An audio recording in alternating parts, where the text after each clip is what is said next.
Ma'am pregnancy plan చేస్తున్నా, Navratri fasting చేయొచ్చా?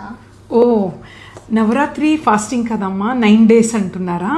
Yes, of course. అంటే ప్రెగ్నెన్సీ ప్లాన్ చేసేటప్పుడు ఈ స్పిరిచువల్ బిలీఫ్ ఇస్ ఇంపార్టెంట్, మేము వద్దనము, బట్ కొన్ని జాగ్రత్తలు తీసుకోవాలి.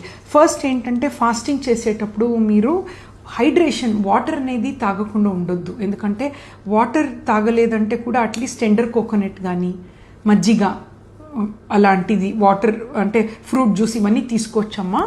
అండ్ సెకండ్ ఏంటి అంటే ఫుడ్ తినే టైంలో ప్రోటీన్ రిచ్ డైట్ తీసుకోండి. ఫాస్టింగ్లో నాన్ వెజ్ కూడా తినరు కదా, ప్రోటీన్ రిచ్ ఉన్నది దాల్ లాంటిది ఆకుకూరలన్నీ వేసుకొని తీసుకోండి ఫుడ్, అది కూడా ఇంపార్టెంట్. కొంత కార్బోహైడ్రేట్ కూడా తీసుకోండి, వెజిటేబుల్స్ కూడా తీసుకోండి.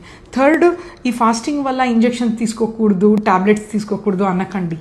టాబ్లెట్కి దీనికి సంబంధం ఉండదు, అది టైం ప్రకారం తీసుకోండి. ఐరన్ ట్యాబ్లెట్స్ ఇవన్నీ అన్నం తిన్నాక తీసుకోవాలి.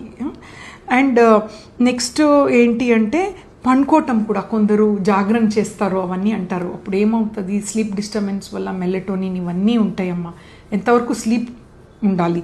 దెన్ స్ట్రెస్ తీసుకోకండి, ఆకలితో ఉండటము స్ట్రెస్తో, దిస్ ఇస్ నాట్ కరెక్ట్. ఇంకొకటి, టెంపుల్స్ కన్నీ వెళ్ళినప్పుడు టూ మచ్ క్రౌడింగ్ ప్రెగ్నెన్సీ వాళ్ళకి ఇది, సో అదంతా చూసుకోండి. But end of the day sometimes spirituality plus faith కూడా important. So let's hope for the best. And